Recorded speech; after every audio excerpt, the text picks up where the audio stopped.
దొంగ డాక్యుమెంట్లను పట్టుకుని ఏదో బతికేద్దాం అనుకున్నాడు. అంటే ఆడేం చేశాడు, ఆ దొంగ డాక్యుమెంట్లతో పలు బ్యాంకుల్లో అప్పుకి ట్రై చేశాడు. అప్పు ఎవడో ఇవ్వాల, ఈ ఫేక్ డాక్యుమెంట్లు అని తెలిసి. ఇవ్వకపోతే ఆ కాగితాలు పుచ్చుకుని నువ్వు ఆ స్థలాన్ని నాకు ఇప్పిస్తే నేను చేస్తానంటే అసలు ఆ స్థలం వీడిది కాదు, ఫేక్ అని చెప్పిన తర్వాత చివరికి వివేకానంద రెడ్డి అదేం చేయాలో అర్థం కాక ఆడి ఇంటి దగ్గరికి వెళ్ళాడు. ఏంటి ఇది ఫేక్ అంటున్నారంటే, మరి నాకు తెలియదు, మా పెద్దోళ్ళు ఇచ్చారు నాకు అన్నాడు. అప్పటికి ఈయనకి దగ్గరగా 20 లక్షలు ఖర్చు అయిపోయింది.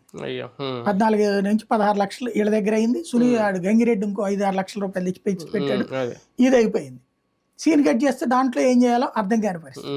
ఈ అప్పు తీర్చాలి, కూతురు ఇవ్వదు, అల్లుడు ఇవ్వడు, బామ్మరిది ఇవ్వడు.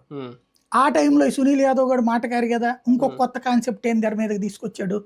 మా ఫ్రెండ్ వాళ్ళు వజ్రాలు ఇదే తవ్వారు, పురాతన ప్రదేశాలు, అక్కడ మంచి వజ్రాలు వచ్చినాయి, రంగురాలు కూడా అవి అమ్మితే కనుక ₹1,00,00,000 మీరు కనుక దగ్గర పెడితే చాలా 500-600 కోట్లు వద్దు, వాడు మనకు 100 కోట్లు ఇస్తాడే, వాడితో మాట్లాడిచ్చాడు. అవి ఎక్కడున్నాయో అవి తీసుకురావడం కోసం అని చెప్పేసి అవి తవ్వకం ఎండింగ్ స్టేజ్కి వచ్చింది, పూజలు అయ్యో చేస్తున్నారని చెప్పి ఆ ముక్క చెప్పేటప్పటికి ఇంకొక 40 లక్షల దాకా అప్పులు వచ్చినాయి. ఇలా క్యాష్ అప్పులు తీసుకొచ్చాడు. అది గంగిరెడ్డి వీళ్ళందరూ అరేంజ్ చేశారు. సీన్ కట్ చేస్తే అందులో వీడు తిన్నాడు డబ్బులు కొంత, సునీల్ యాదవ్ నేను 2 వాడుకుంటాను సార్ అట్ట ఇట్లాగనేసి అంతా అయిపోయింది.